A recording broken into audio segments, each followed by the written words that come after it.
Hi everyone, it's Gemma Ware here from The Conversation. Before we begin today's episode, I'm asking for your support for what we do.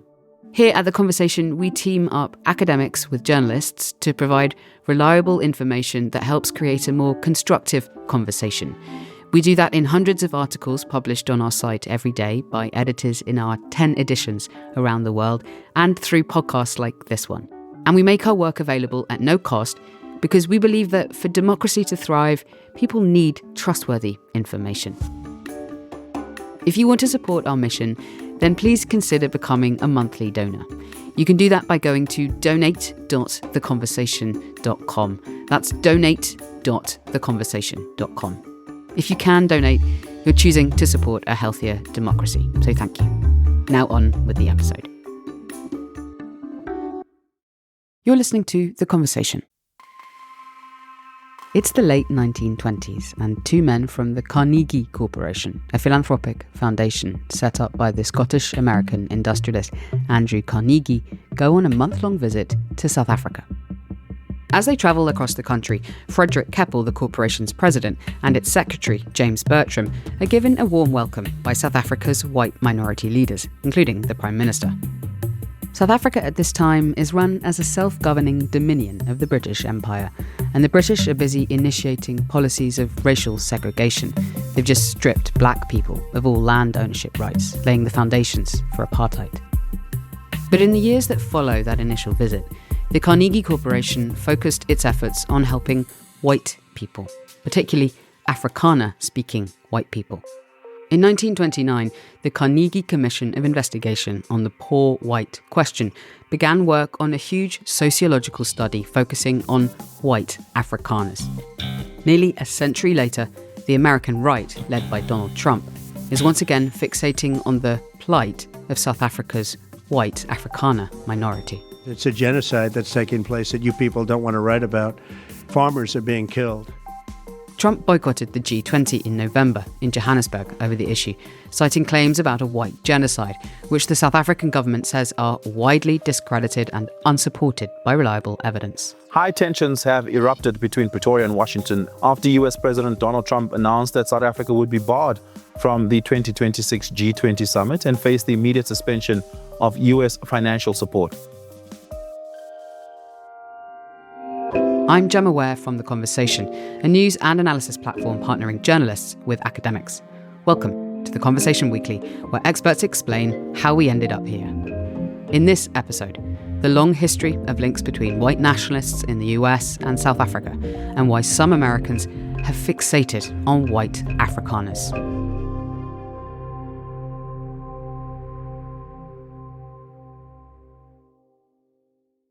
Carolyn Holmes, you are an assistant professor of political science at the University of Tennessee, Knoxville, and you're currently doing research into the links between white nationalist movements in South Africa and the United States. Welcome to the podcast. Thank you so much for having me. Carolyn, when did you first become aware of the links between white nationalist movements and narratives in South Africa and in the US? So I've been studying South Africa for a while. I've been a student in South Africa, but the idea of these connections between the white right in the United States and the white right in South Africa sort of came to my mind along with a lot of people in the United States with the shooting that happened in 2015 at the church in Charleston, where an avowed white nationalist, white supremacist shot a bunch of parishioners in the oldest black church in the United States. The mass murderer, 21-year-old Dylan Roth, killed the victims because they were black. He did so, according to his manifesto, titled The Last Rhodesian, to defend the white race, right? So he's referring to currently Zimbabwe, formerly under the colonial administration called Rhodesia, when they had a white minority government. And he was making these very conscious links, saying, look at what happened there. They allowed majority rule. They allowed for integration, and see the destruction that has been wrought. And he saw himself as a warrior against this cause. When someone in the US says, we can't let that happen here, what do they actually mean? Yeah, so that's a really interesting question because it's not entirely clear. It turns out that these white supremacists don't necessarily have the most programmatic of manifestos, but what they're talking about is this relative sidelining, according to them, of white people within the political structure. This idea that white people would no longer be on top. And this is related in the United States, particularly to discourses around immigration, discourses around things like affirmative action, things like the social welfare programs, primarily targeting low-income people, which is coded as minoritized racially. So it's a host of different things, but the rallying cry essentially is we cannot let white people be sidelined. And that's the linkage between the two. And along with a lot of people in the United States, I failed to make a connection to a very long history of these kinds of connections, but it became a research interest of mine. Okay, let's go back to the early 20th century. It's 1929, and the influential philanthropic foundation, the Carnegie Corporation, has just commissioned a study about poor whites in South Africa. Tell me about this study. Why was it commissioned, and what was it setting out to investigate? Yeah, so the Carnegie Commission on the Status of Poor Whites was particularly concerned with the aftermath of the Anglo-Boer War and the changes in South African society that were occurring after this conflict between the Boer republics and the British Empire, and then the consolidation of South Africa into a single state, right? It used to be 2 British colonies, 2 Boer republics. In 1910, they fuse. And this causes a tremendous amount of social unrest, not only because of the war and because of the incredible and remarkable violence of the British against civilians, as well as the ongoing sort of guerrilla movements that emerged after the war, but also in the context of a rapidly urbanizing population and this problem of relatively unproductive agricultural land. And so the Carnegie Commission said, listen, we know something about this problem of having poor white people that are unable to maintain, quote, the dignity of the race. They are moving into cities sometimes and having multiracial relationships and families. They are there in the rural areas still, and they are not holding up the dignity of whiteness. But as Americans, we know how to deal with this because we dealt with this problem in the postbellum U.S. South. So it's this very explicit trading of expertise and information where the Carnegie Commission commissioned this 5-volume study and then a series of reports throughout the 1930s to look at what could be done about the poor white problem. Who were the people behind the report? There were a number of South African academics. This was coming out of a similar series of studies and concerns in South Africa.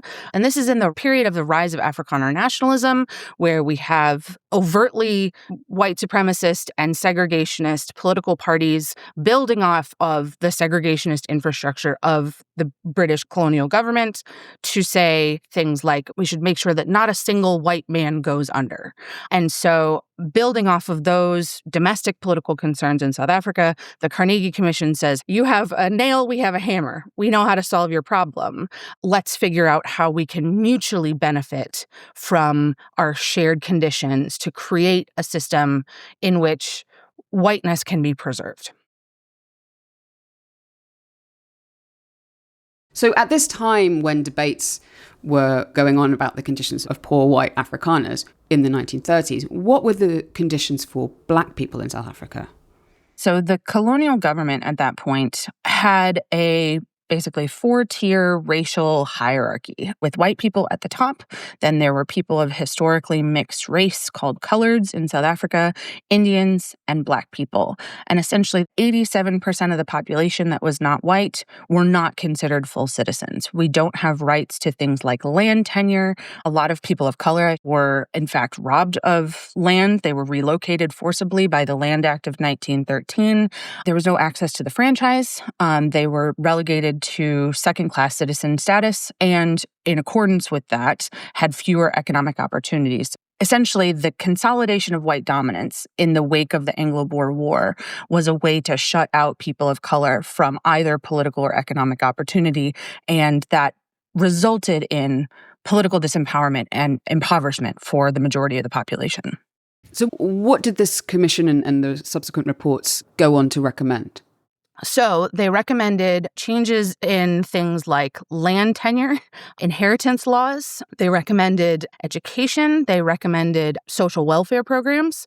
And primarily, this was about building a state, building a educational system, building an economic system that would benefit and maintain white people as a numeric minority in South Africa in the way that in the United States South, even though the demographics were somewhat different, the state was serving the white population there as well. It seems completely bizarre in a way today to hear that they were focusing on poor white people when South Africa at that time was a very segregated society and Black South Africans had very few rights, but they weren't in any way interested in that population, in the majority. There was a follow-on study several decades later on poor Blacks and the problems of segregation, but that didn't occur for several decades afterward. The primary concern was the poor whites. This follow-up inquiry that you mentioned from the Carnegie Corporation, that happened in the 1980s during Apartheid. And as you say, it was focused on the poverty affecting Black South Africans living under segregation.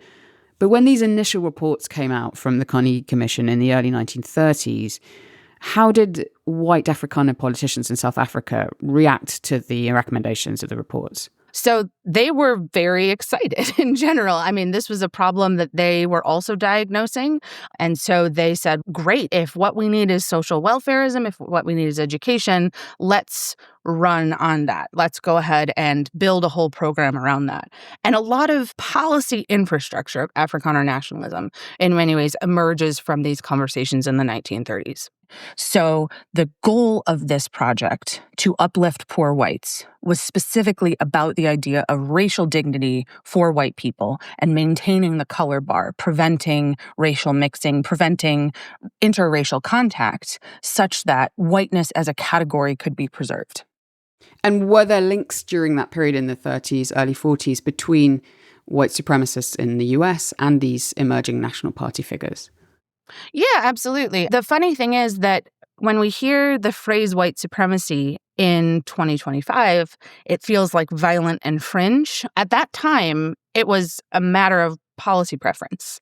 It was much more mainstream to say what we need to do is take care primarily and exclusively of our white population.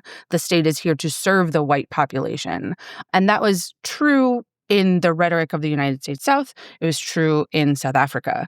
This was a mainstream position in many ways among white politicians. And they were interested in that in the US, even though it wasn't kind of the same post-colonial state, but they were interested in that in the same way there as they were in South Africa. Absolutely. And this is because whiteness was a governmental category, right? This was a category of people to whom special rights were accorded. So if we think about things like voting rights in the United States, if we think about things like public schooling, if we think about things like segregation as a legal infrastructure, you had to know who was white so that you could then accord them the rights of whiteness. The same was true in South Africa, where people of different racial categories, of non-white racial categories, were accorded different rights, allowed to buy land in different places, allowed to send their children to particular schools. And so if you don't know who's white, you don't know who to give those privileges to. And so the government steps in with a very explicit goal of putting a wall around this category of whiteness and making it a category of social and economic privilege. The South African government. And the United States. In fact, it's not just South Africa, it's both places. It was a specific goal of both governments. How did the creation of the apartheid state in 1948 in South Africa by the Nationalist Party, how did that then go on to influence white supremacist and white nationalist conversations in the US as well? Between 1948 and 1952, there's a raft of laws that are passed, things like the Prohibition of Mixed Marriages Act, which explicitly cites United States law. Its first appendix is a list of states in the United States that have more restrictive interracial marriage laws than the one that is being passed in South Africa. There is this trading off of respectability, trading off of expertise, trading off of policy approaches. And so there's this interesting conversation about what it means to be white, what segregation means, and how to implement those policies over the course of the 1940s and 1950s between the United States and South Africa. Coming up, how links were forged between a new generation of white nationalists in South Africa and the conservative right in the US that have now made it all the way up to the White House.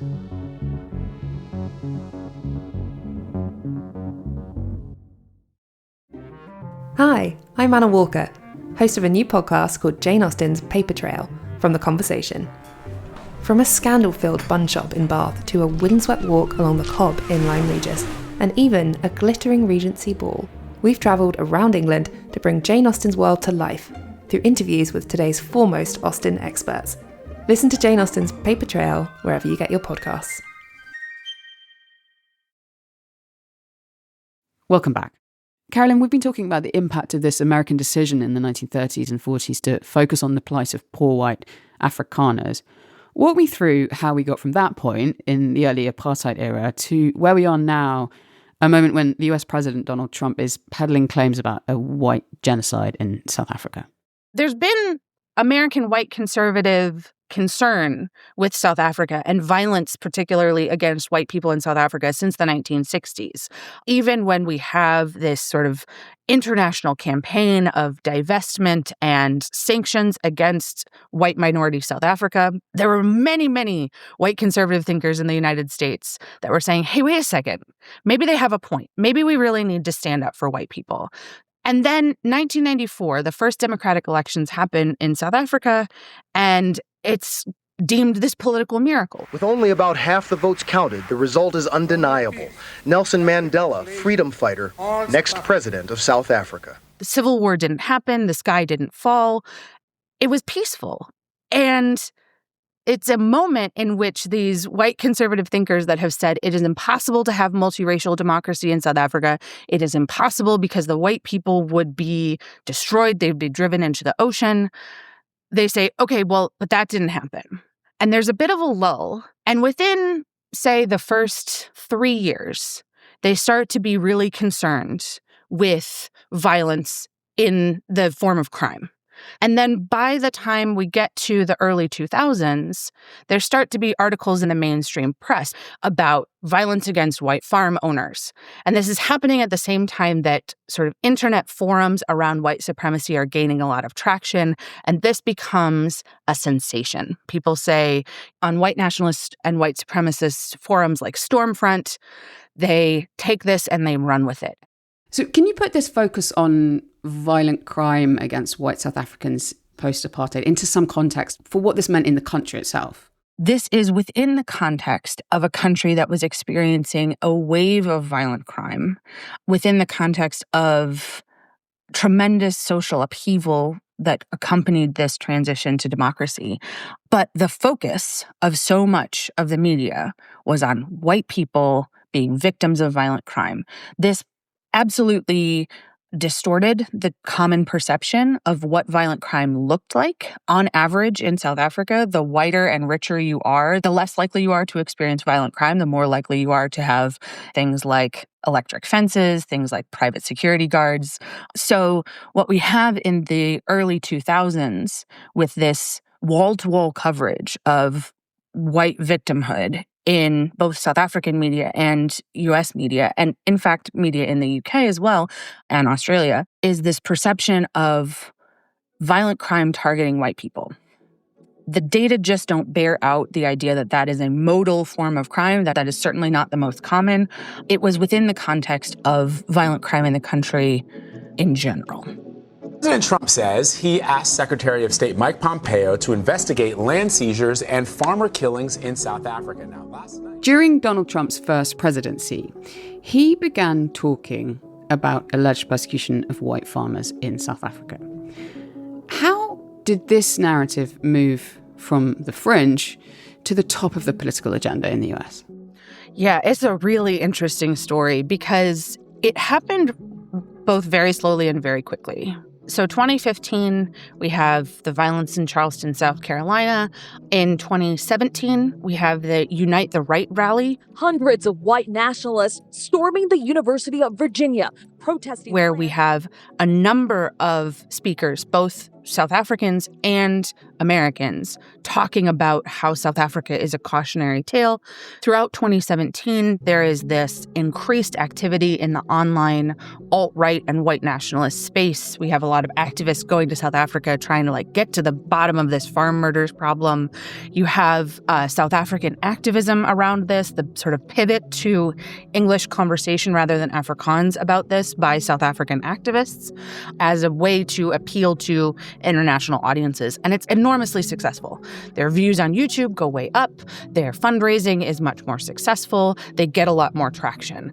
They suddenly break through to the relatively mainstream with an interview in 2018 on the Tucker Carlson show, which was then still on Fox News. It's shocking to a lot of people how bad it is and how racist it is, far more than apartheid ever was. And then that results in a tweet by the president that he is directing Secretary of State Mike Pompeo to look into this problem, this campaign of violence. In that episode in 2018, no White House officials actually used the term white genocide. That came later. But there is this sense of a campaign of violence against white rural dwellers and white farmers in particular.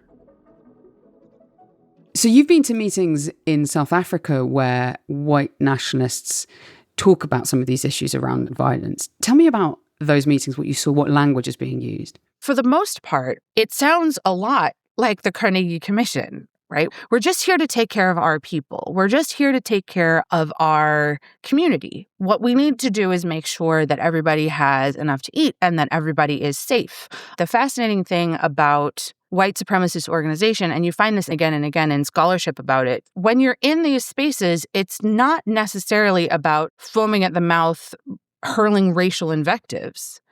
It sounds community self-help in a lot of ways. And that might be because I was there. It might be because an outsider is there and observing, but it's about community self-protection. And you'll hear these stories about, oh, my friend's neighbor experienced this violent break-in at their house, and so that's why we need to be here. We need to be here to take care of our community. It's once you start to unpack their notions of community and who gets the benefits of full humanity that you start to ask questions about the justice of their notions of community. So since Trump's return to the White House in January 2025, he's been peddling this idea of a white genocide going on in South Africa. He even mentioned it in a meeting with President Ramaphosa in the White House. What reactions this provoked in South Africa? It's wild because he has not only started talking about white genocide, but he's set up a special refugee program addressing the quote-unquote egregious actions of the Republic of South Africa. The central difficulty is that all of this is based on really poor information. Even in the context of that White House meeting, Trump was presenting Ramaphosa with evidence that had nothing to do with South Africa. He at one point referenced a news story that had happened in the Congo, a country that's several thousand miles away from the border of South Africa. So South Africans in general have laughed about this. This is an outrageous overreach by the United States in their estimation. So we have the president of South Africa, Cyril Ramaphosa, calling the people that are actually taking up this refugee offer traitors and cowards. You have this very funny turn of phrase, it's a bit profane, but where in South Africa they call them the voetsekkers, which is like the F offers, right? Like just go. There's this notion that these people are sort of outside of the bounds of respectable society.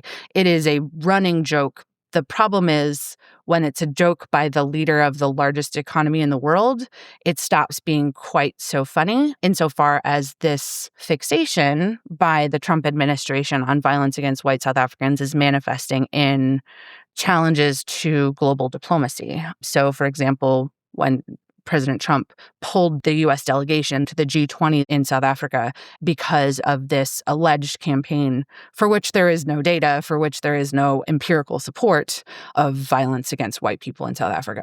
You will find almost no one in South Africa except the very fringe that will talk in terms of white genocide. There was actually a really fascinating segment on Piers Morgan earlier this year where after the refugee program, after everything, he got together this panel of South Africans across the political spectrum And the first question he asked was, so what's this about white genocide? And to a person, every single person on the panel was like, yeah, there's no white genocide. That is not a South African discourse. And partially it's because of the legalities around it, right? So South African courts have repeatedly said there's no such thing, and you don't get to say there's such a thing. That's an incitement. But they will talk about campaigns of violence. They'll dance right up to that line. They'll get really close and say there's a coordinated violence, there's government-directed violence. They don't use the term white genocide. In October, the Trump administration said that it would prioritize refugee applications from white Afrikaners. It's gone a step further than it had earlier in the year. We've essentially extended citizenship to those people to escape from that violence and come here. Given all the research and the history that you follow and think about, what was your reaction to that? It's wild.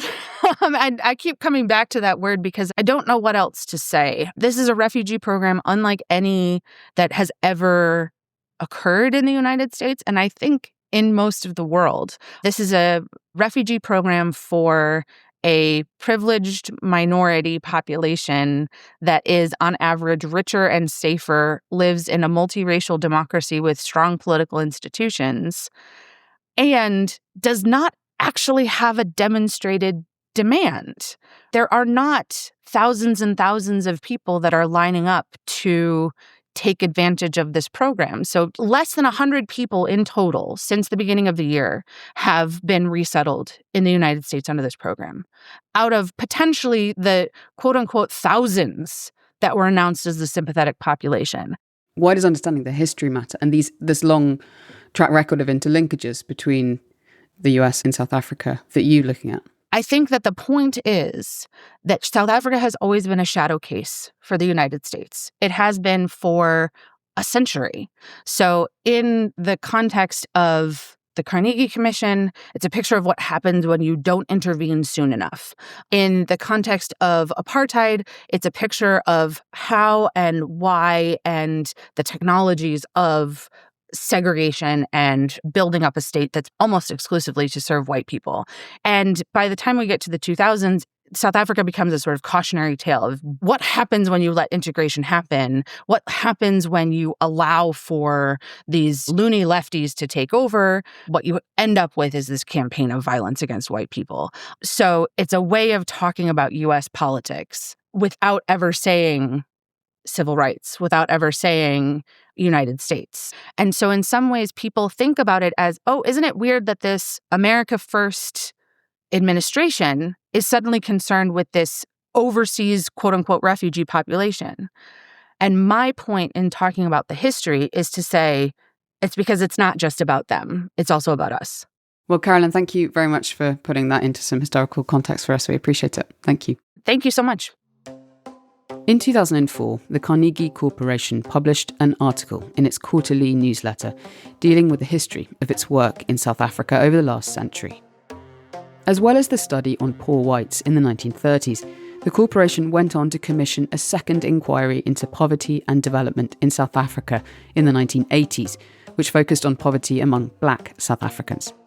In its article about this history, the authors wrote, "The record is not unblemished. A complete balancing of the apartheid and post-apartheid corporation legacies is not possible. But the corporation's commitment to progressive change in South Africa remains strong." A disclosure here, the Carnegie Corporation is a supporter of the Conversation Africa. That's it for this week's episode of The Conversation Weekly. This episode was written and produced by Mend Marawani and me, Gemma Ware, with production assistance from Katie Flood. Sound mixing is by Michelle Macklem, and our theme music is by Nita Saal. If you'd like to get in touch with us, you can email us directly at podcast@theconversation.com. You can also sign up for The Conversation's free daily newsletter by clicking on the link in our show notes. The Conversation is a non-profit news outlet dedicated to sharing the work of academic experts with a wider audience. If you like what we do, please support us at donate.theconversation.com. And do please also rate and review the podcast wherever you follow us. It helps us reach new people. Thanks very much for listening.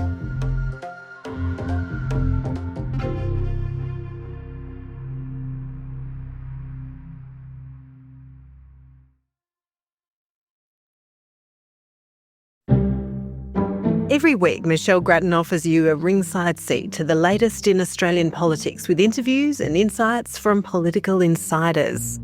On the Conversations Politics with Michelle Grattan podcast, we cut through the spin and get to the substance with independent analysis of the issues that really matter. Stay informed, search and follow Politics with Michelle Grattan wherever you get your podcasts.